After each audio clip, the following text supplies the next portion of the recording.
We all want success. Money, fame, recognition is what we're told will make us happy. The flashing lights, the endless parties, the power of influence.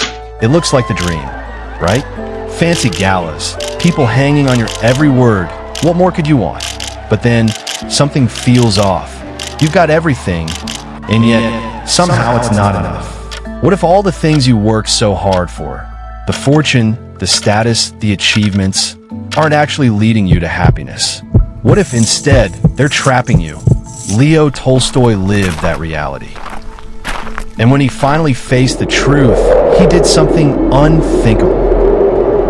He walked away from it all. All right, picture this. It's October 28th, 1910. A freezing night. An old man, one of the most famous writers on the planet, quietly slips out of his massive estate. No big farewell, no dramatic send-off. Just him, a small bag, and a decision that would change everything. He walks away from a 4,000-acre paradise. Mist hanging over the trees, the cold air biting at his face. This is Leo Tolstoy, a man who had it all. Wealth, fame, a legendary career. But instead of enjoying his final years in comfort, he's running. From what? His family? His success? Himself? Fast forward a few hours, he's at a train station.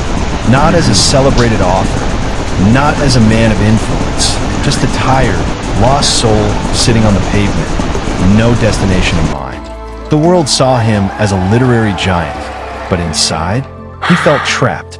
And here's the wild part. This isn't just Tolstoy's story. It's a reminder that having everything doesn't always mean having what matters. Because let's be real, success, luxury, admiration, they can all feel incredible, but they can also be empty. Even a man who shaped literature, who inspired revolutions, who had love and recognition, still felt something was missing. And if that was true for Tolstoy, what does that say about the rest of us? Tolstoy, regarded as one of the most influential authors of all time, is best known for his monumental works such as War and Peace and Anna Karenina. Despite his success, he grappled with profound inner conflict. For years, he questioned the value of wealth and fame, wondering if these achievements were truly enough to bring happiness, or if they were merely illusions.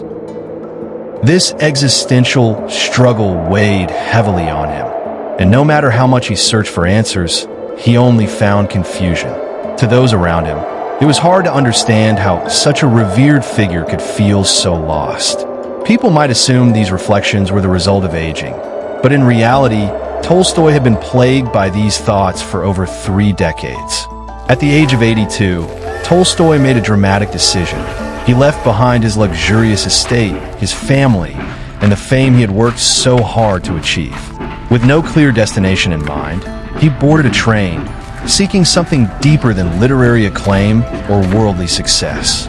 His journey wasn't about external recognition, but about seeking the answers to a far more personal question. What is the true purpose of life? To understand his quest, we must first look back at his early years and the Russia in which he grew up. In the 19th century, Russia was a vast stage, but one where only a select few were able to experience the grandeur of life. In 19th century Imperial Russia, a person's fate seemed predetermined. On one side, the nobility lived in luxury, indulging in grand balls and sprawling estates, while on the other, millions of peasants, bound to the land by serfdom, toiled under the weight of their masters.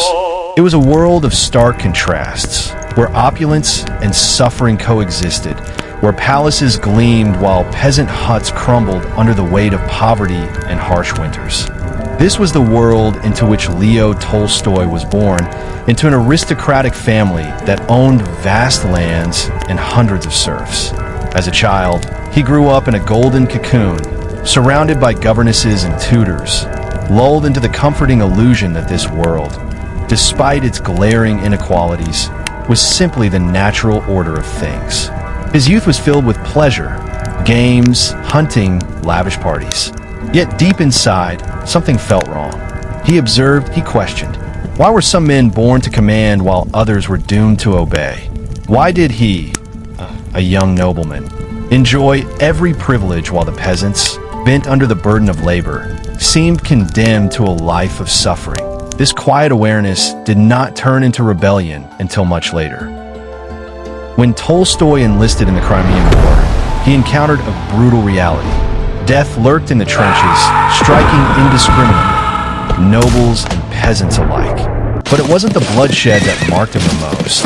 It was the dignity of the common soldiers, these men of the people who, despite misery and injustice, displayed unbreakable courage. In the midst of gunfire, the cries of the wounded, and the stench of death, he realized that these men were not just nameless shadows. They were the beating heart of Russia. Returning home, his mind restless, he embarked on a journey across Europe, hoping to find a model of justice and progress. But what he saw only deepened his disillusionment. Inequality and suffering existed there too. The Industrial Revolution had transformed cities, but it had not erased human exploitation. The poor still labored in darkness, while the wealthy thrived in grand salons. Injustice was not just a Russian affliction, it was a universal disease.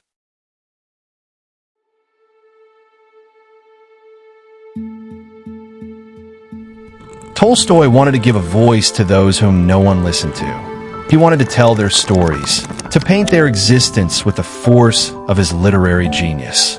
But a cruel paradox stood in his way. The only people who could read his works were the very aristocrats he was beginning to despise. How could he change the world if his audience was made up of the privileged few, not the suffering many? It was like making a film about poverty that only the rich could afford to watch. Thus began his lifelong struggle, to condemn a system he was born into while using that same system's tools to be heard. He wrote masterpieces that transcended class, yet he himself, torn by contradictions, increasingly rejected high society and sought a simpler, more honest life among the peasants. Tolstoy was no longer just a writer. He had become a man at war with himself, a witness to the world, torn between his origins and his convictions. One day, as Tolstoy sat among his books, he found himself haunted by a single question: how can I live without regret? He had spent his life writing about the struggles of others, yet his own soul was restless. In one of his own novels, The Death of Ivan Illich, he had told the story of a man who on his deathbed realizes he has lived all wrong, chasing status instead of meaning. But now, Tolstoy feared that Ivan Illich's fate was not just a tragic tale, it was a warning, and he refused to meet the same end. He searched for answers in the works of great philosophers, but Schopenhauer only deepened his despair. Life is suffering. Happiness is an illusion, the German thinker declared. Tolstoy scoffed. So what then? Just accept misery? It made no sense. Turning to faith, he opened the Bible, hoping for clarity. But when he stepped into the grand churches of Russia, all he saw were empty rituals. The priests chanted, the rich filled the pews, and outside, the poor stood in the cold. He asked himself, how can God be found in gold-plated walls while the hungry wait at the door? And so he walked away from the nobility, away from the church. He found solace in the company of peasants, the farmers, the workers, the ones who lived simply and humbly. He ate their food, worked their land, and in their quiet strength, he saw the faith he had been searching for. His books, A Confession, My Religion, shook Russian society to its core.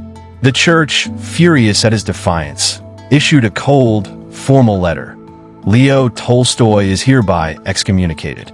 The world whispered in shock, but Tolstoy, he simply smiled.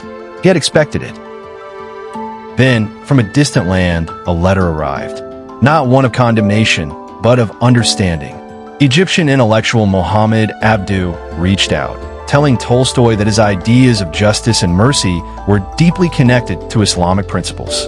It was an unexpected bridge between two worlds. Tolstoy did more than reply. He wrote words of wisdom of Prophet Muhammad, collecting sayings of the prophet and writing about justice with admiration. He realized now, truth wasn't locked inside a single institution.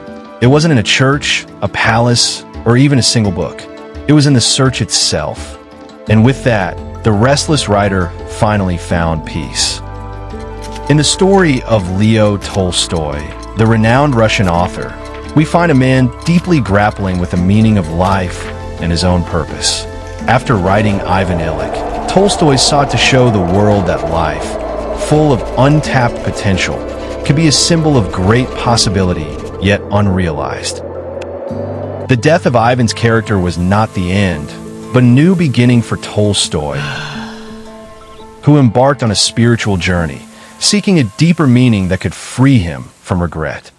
Initially turning to philosophy, Tolstoy read works of pessimistic thinkers like Schopenhauer, who believed suffering was inevitable and happiness an illusion. However, these dark views left Tolstoy more confused. In search of comfort, he turned to the Bible, only to be disillusioned by the hypocrisy of the Russian Church. He saw priests repeating rituals without true feeling and questioned why the poor were left outside, excluded from the sanctuary of a wealthy church. Driven by his quest for truth, Tolstoy left the church, embracing a simpler life alongside the peasants. He worked with them, shared their meals, and renounced his wealth, shocking both society and the church. His writings on religion and his new lifestyle led to his excommunication, but instead of despair, Tolstoy found a sense of peace in his expulsion. He felt reassured that he was on the right path, seeking meaning beyond the limits of institutional structures. The turning point came when Tolstoy received a letter from Muhammad Abduh, an Egyptian intellectual, who shared that his thoughts on justice and mercy aligned closely with Islamic teachings. This sparked a deep reflection in Tolstoy, leading him to write words of wisdom of Prophet Muhammad, where he celebrated the universal values of justice and mercy. Tolstoy's search for deeper meaning continued as he realized that true understanding couldn't be confined to one place or belief. One day, he encountered a poor old woman who told him that money could never fix their suffering. Her words haunted him, leading him to write about poverty and hopelessness. Yet, he knew that both the illiterate poor and the indifferent aristocrats were trapped in a closed circle of neglect. Tolstoy's quest for authenticity and peace became a personal revolution. He decided to give up his vast lands, which had once provided him wealth, and offer them to the farmers who had worked them. This shocked not only society, but also his wife, Sonia, who had supported him throughout his life and career. Despite her shock, Sonia understood his intentions, but never imagined he would go so far as to live as the peasants did. Tolstoy's radical honesty didn't stop there. He also gave away all the money he had earned from his books, attempting to transfer his publishing rights to his daughter. But Sonia's objection to this final act of renunciation revealed the tension between his ideals and his family's survival. In the end, Tolstoy's life became a testament to his own search for truth, a bold rejection of wealth and status, and an embrace of simpler, more authentic way of living that left him, in his own eyes, a man who had found peace in his purpose.